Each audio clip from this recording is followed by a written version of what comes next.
Hello students, आज के lecture में हम देखेंगे डिजिटल डॉक्यूमेंटेशन के बारे में।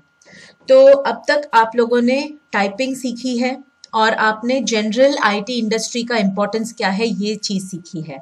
तो आज हम वही टाइपिंग स्किल्स जो है हमारे वो हम अब इम्प्लीमेंट करेंगे। किसके द्वारा? डिजिटल डॉक्यूमेंटेशन के द्वारा।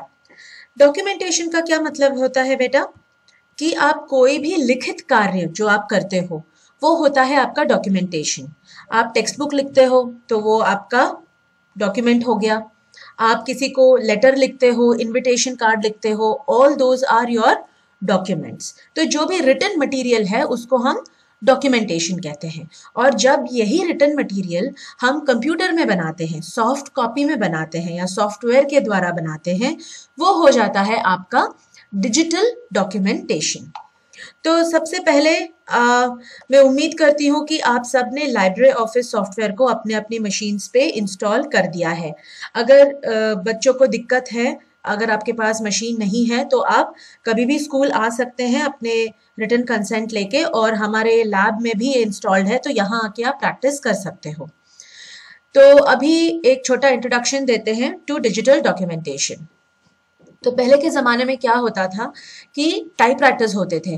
तो टाइपराइटर्स में बड़ी दिक्कत आने लगी, क्योंकि अगर कोई भी छोटी सी गलती हो जाती, स्पेलिंग मिस्टेक हो जाता या ग्रामेटिकल एरर हो जाता, तो हमें वो पूरा जो डॉक्यूमेंट है वो दोबारा से बनाना पड़ता। तो इसलिए स्लोली स्लोली क्या हुआ, ये जो टाइपराइटर्स है these went out of fashion. So a document is a paper with written contents, and the process of preparing a document is called documentation, जैसा कि मैंने आपको ऑलरेडी बता दिया है। Documentation is required to preserve the contents for a longer period or to be used as evidence. तो ये जो मैं रेफर कर रही हूँ ये मटेरियल है, this has already been shared with you। ये आपका जो रेफरेंस मटेरियल मैंने पीडीएफ ऑलरेडी आपकी क्लासेस में हमने शेयर कर दी है, तो उसी को आप रेफर करोगे under the chapter of digital documentation. इस चैप्टर का नाम है digital documentation. So a data entry operator should possess the skills to use the office productivity tools with a good typing speed. तो आपको अगर डिजिटल डॉक्यूमेंटेशन यूज करना है तो क्या होगा? पहले what are the prerequisites? एक तो आपकी टाइपिंग की स्पीड जो है वो आपकी प्रॉपर होनी चाहिए, और दूसरी बात यह कि आपके पास जो सॉफ्टवेयर है उसको यूज करने का स्किल सेट होना चाहिए, आपको उसके बारे में पता होना चाहिए। तो आज हम अभी तक आपने जो typing part of the skill है वो आप उसका इंट्रोडक्शन आपको मिल चुका है, वो चैप्टर ऑलरेडी कवर हो चुका है। तो आज हम देखेंगे कि जो टाइपिंग की सॉफ्टवेयर है, मतलब जो डिजिटल डॉक्यूमेंटेशन की सॉफ्टवेयर है, उसके क्या एडवांटेजेस है, उसको कैसे हम इस्तेमाल कर सकते हैं। So a data entry operator should possess the skills to use the office productivity tools with a good typing speed. Although typing skill is the essential criteria for data entry operator, a little care has to be taken while using the word processing software. तो आपको word processing software के बारे में भी जानकारी होनी जरूरी है। तो word processor software के क्या फायदे हैं? तो एक तो आप जो टाइपिंग, आप नॉर्मल टाइपिंग जब करते थे, अगर आपको बहुत सारे स्पेसेस चाहिए या न्यू लाइन चाहिए या ऐसा कुछ फॉर्मेटिंग चाहिए, तो सब वो आपको मैन्युअली करना पड़ता था। लेकिन डिजिटल वर्ड प्रोसेसिंग सॉफ्टवेयर्स में वो सारी चीज़ें जो है वो ऑटोमेटिकली होती है, तो इसकी फैसिलिटी आपको दी जाती है। So what is a word processing? what does word processing mean? So it was this term, the term word processing was invented by IBM in the late 1960s. By 1971, it was recognized by the New York Times as a buzzword. तो ये 1960s में ये जो word है word processing, ये word इसको create किया गया था, ये जन्मा था। ठीक है, तो word processing is the use of computer software to enter, edit, format, store, retrieve, and print the document. The document can be a letter, notice, report, business correspondence, etc. तो डॉक्यूमेंट कोई भी हो सकता है, टेक्स्ट बुक हो सकता है, letter हो सकता है, नोटिस हो सकती है, कोई रिपोर्ट हो सकती है। तो हर वो चीज़ जो लिखित में हम डॉक्यूमेंट करते थे, जब वो डिजिटाइज हो जाता है तो वो हो जाता है आपका word processing. A word processor is a computer application used for the production of printable material. तो word processor हम किसको कहेंगे? उस सॉफ्टवेयर को कहेंगे जो कि एक कंप्यूटर एप्लीकेशन है जिसका इस्तेमाल प्रिंटेबल मटेरियल को प्रोड्यूस करने में होता है. In the beginning, WordStar was the most widely used word processing software. तो सबसे पहले जो word processing software था उसका क्या नाम था? उसका नाम था WordStar. ठीक है.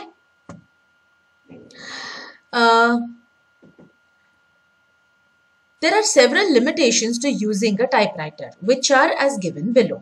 तो हम पहले ये जानने की कोशिश करेंगे कि आखिर टाइपराइटर आउट ऑफ फैशन गया ही क्यों. In case of any typing error, the whole sheet is required to be typed again, like I already said, right? तो आपको पूरा वो डॉक्यूमेंट आपको दोबारा बनाना पड़ता, सिर्फ वो एरर आपको रेक्टिफाई आप नहीं कर सकते थे. To send same letter to 2 or more persons with different addresses requires multiple typing effort. तो पहले क्या होता था जब टाइपराइटर्स यूज करते थे तो मल्टीपल पेपर्स रख के कार्बन कॉपीज रख के, कार्बन पेपर जानते हो आप जिसमें कॉपी बनती है, तो कार्बन पेपर रख के टाइप किया जाता था. तो आगे वाला तो ठीक से टाइप हो जाता था, पीछे वाला कुछ लाइटिश टेक्सचर में टाइप होता था, कभी कभी रीडेबल भी नहीं होता था. और अगर आपको प्रॉपर रीडेबल डॉक्यूमेंट चाहिए तो वही लेटर आपको 2-3 बारी टाइप करना पड़ता था. बट अब क्या होता है, क्या आप एक डॉक्यूमेंट को अगर आपको 10 लोगों को भेजना है तो क्या आप 10 बारी टाइप करोगे? नहीं, आप एक ही डॉक्यूमेंट जहां आपका सेव्ड है वहां से आप उठाओगे, आप या तो उसको ईमेल में भेजोगे या व्हाट्सएप पे भेजोगे या उसका फोटो निकाल के शेयर करोगे. कितनी सारे तरीके हैं जिससे आप सेम डॉक्यूमेंट को मल्टीपल लोगों के साथ, कई लोगों के साथ at the same time share कर सकते हो. Typewriter does not have all the required characters or symbols. It is not possible to type all the characters using a typewriter. तो आपका जो पुराना टाइपराइटर होता था उसमें लिमिटेड कैरेक्टर्स होते थे.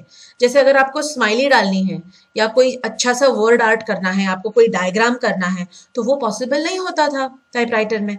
लेकिन अब हमारे कई सारे वर्ड प्रोसेसर सॉफ्टवेयर्स के द्वारा हम कोई भी डिजाइन बना सकते हैं, हम पिक्चर डाल सकते हैं, कोई भी मैनिपुलेशन हम कर सकते हैं. It is not possible to produce a document in the desired format using a typewriter. तो टाइपराइटर जो है उसकी बहुत ही लिमिटेड क्वालिटीज है और लिमिटेड फंक्शनैलिटीज है जो अभी एडिक्वेट नहीं है. आजकल के ज़माने में वो एडिक्वेट नहीं है. तो इसलिए हम क्या करेंगे, अभी वर्ड प्रोसेसिंग डॉक्यूमेंट पे डिपेंड करेंगे. In the year 1974, Xerox company had introduced an electronic typewriter as an attempt to solve the problems of the manual typewriter to some extent. तो Xerox नाम की जो कंपनी थी, हाँ जी, Xerox एक company का नाम है, ना कि प्रोसेस का.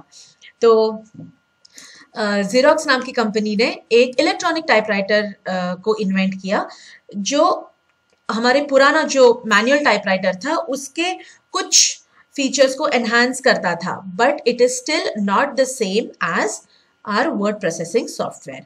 इन electronic typewriter it is possible to make changes in the content, make multiple copies with minor changes, but it has a limitation of very small size screen to display the content. Its screen can view only 1 or 2 lines. तो जो भी इसके limitations थे, उसका screen size बड़ा ही small था.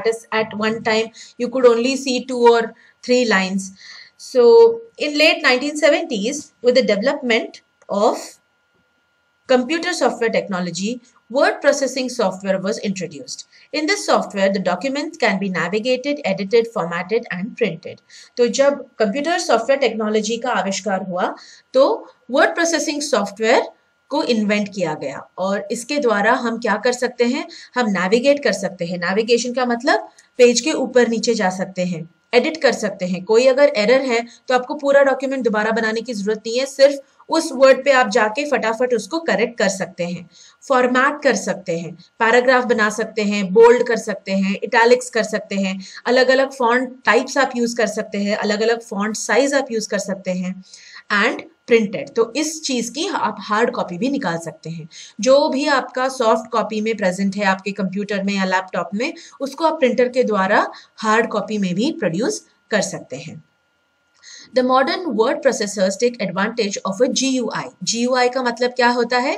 Graphical User Interface, providing some form of what you see is what you get editing. तो what does it mean? WYSIWYG, इसका क्या मतलब है? What you see is what you get, मतलब जो आपको दिखता है वही आपको मिलता है, राइट? तो अगर मैंने सॉफ्टवेयर में कोई पर्टिकुलर फॉर्मेटिंग करी है और उसका प्रिंट मैंने निकाला है, तो प्रिंट क्या अलग दिखेगा मेरे फॉर्मेटिंग से? नहीं, जो मैंने फॉर्मेटिंग की है, जैसे मैंने उसको किया है, वैसे का वैसे हमें प्रिंट आउट मिलता है. So what you see is what you get. This means the special effects on text are also visible on the screen. तो जो भी हम लोग एडिटिंग करते हैं, फॉर्मेटिंग करते हैं, वो सब कुछ हमें दिखाई देता है. So we actually know what we are doing. Word processing software not only provides basic abilities to enter and modify the text, but also provides efficient text manipulation functions that can be used for documentation. तो कुछ text manipulation functions भी हमें provide करता है ये software. Modern word processors provide attractive features. Some of the features provided by popular word processors are as listed below. तो क्या-क्या features होते हैं इस word processor software के? Create, edit, save, retrieve and print the document. ये हम we know this already. We can create a document, we can edit the document, we can save it in different locations, we can open it whenever we want. Retrieve का मतलब क्या होता है? To fetch the document. जहाँ पर भी saved है वहाँ से हम उसको open कर सकते हैं and print the document. Select and move the text from one place to another in the document. हम copy paste कर सकते हैं, cut paste कर सकते हैं, बहुत सारी चीजें कर सकते हैं, नीचे का पैराग्राफ ऊपर लेके जा सकते हैं, and all these kind of editings we can do. Copy the text to other places within the document. Move or copy a selected text from one document to another document. तो between two documents also हम लोग text को move कर सकते हैं, copy कर सकते हैं. Change the font size, font style of the text in the document, format paragraphs as well as pages, check spelling and grammar. जी हम यहाँ पे स्पेलिंग और ग्रामर का चेकिंग भी कर सकते हैं. अगर आपकी स्पेलिंग गलत है तो आपका जो सॉफ्टवेयर है वो ऑटोमेटिकली उसको अंडरलाइन करेगा, बोलेगा कि ये स्पेलिंग गलत है, इसको करेक्ट करो. और अगर आपको करेक्ट स्पेलिंग नहीं पता है तो ये सॉफ्टवेयर जो है ये एक इनबिल्ट डिक्शनरी भी प्रोवाइड करते हैं जो ना के करेक्ट स्पेलिंग आपको बताता है, उस वर्ड के ऑल्टरनेटिव मीनिंग वाले वर्ड भी आपको वो दिखाता है. कंबाइन वन और मोर डॉक्यूमेंट्स, तो हम दो या तीन डॉक्यूमेंट्स को कंबाइन कर सकते हैं. इंसर्ट पिक्चर्स और graphs with in the document. हम लोग जैसे कि मैंने ऑलरेडी बोला आपको, ग्राफिकल एलिमेंट्स जो है हमारे, जो पिक्चर्स हैं या ग्राफ्स हैं या आपके डायग्राम्स हैं, ये सारे हम डॉक्यूमेंट में डाल सकते हैं. प्रिंट द सिलेक्टेड टेक्स्ट और selected pages of the document, तो हम इसको प्रिंट भी कर सकते हैं. तो अभी जब आपका डिजिटल लर्निंग शुरू है ये पूरे फेज में, कोविड के फेज में, तो आपका जो भी मटेरियल आपको मिल रहा है ये आपको डिजिटल फॉर्मेट में ही मिल रहा है, right? So word processors are being used in the business, home and education. तो word processors जो है ये हर फील्ड में इस्तेमाल किए जाते हैं, be it education हो, business हो, IT हो, सारे फील्ड्स में हम word processor का यूज करते हैं. Office Suites is a collection of programs which are useful for word processing. तो Office Suite का क्या मतलब होता है? Suite का मतलब होता है कलेक्शन, ठीक है? तो अलग अलग कंपनीज अलग अलग टाइप ऑफ सूट बनाती है. सूट मतलब पहनने वाला सूट नहीं, suit is a collection of programs, collection of softwares. तो जैसे MS ऑफिस है, माइक्रोसॉफ्ट ऑफिस सूट है, उसमें क्या क्या चीजें, क्या क्या सॉफ्टवेयर्स आती हैं? आपका MS वर्ड आता है, MS एक्सेल शीट्स आती है, माइक्रोसॉफ्ट की प्रेजेंटेशन सॉफ्टवेयर आती है जिसको हम पावर पॉइंट कहते हैं, MS एक्सेस आता है जो कि एक डेटाबेस है. तो ये सारी चीजें माइक्रोसॉफ्ट ऑफिस सूट में आती है. सिमिलरली हम कौन सा सूट यूज कर रहे हैं अभी? हम लाइब्रेरी ऑफिस सूट यूज कर रहे हैं. तो उसमें भी we have a word processor, a spreadsheet preparation software जिसका नाम है कैल्क, और एक प्रेजेंटेशन सॉफ्टवेयर है जिसका नाम है इम्प्रेस, एक डेटाबेस मैनेजमेंट सॉफ्टवेयर है जिसका नाम है बेस. तो हम इन सब के बारे में इस साल और अगले साल हम लोग इसके बारे में पढ़ेंगे. So there are several office suites. We will be using library office because of its several advantages. तो हम जो है हम library office को यूज करेंगे. आपका सवाल होगा कि library office को क्यों यूज करेंगे जब Microsoft Word ऑलरेडी है? तो बेटा बात यह है कि Microsoft Office Suites जो है ये फ्री सॉफ्टवेयर नहीं है, इसके लिए हमें बहुत सारे पैसे देने पड़ते हैं और वो भी मतलब it's not very cheap. So library office is the best alternative software which is a freeware. Freeware का मतलब होता है कि ये आप फ्रीली डाउनलोड कर सकते हो। जिन बच्चों ने लाइब्रेरी ऑफिस को डाउनलोड किया होगा वो जानते होंगे कि कहीं भी आपको कोई पेमेंट करने की जरूरत नहीं पड़ी थी, ये अपने आप डाउनलोड हो गया था और फ्रीली आपको इंस्टॉल करने की आपको परमिशन मिल गई।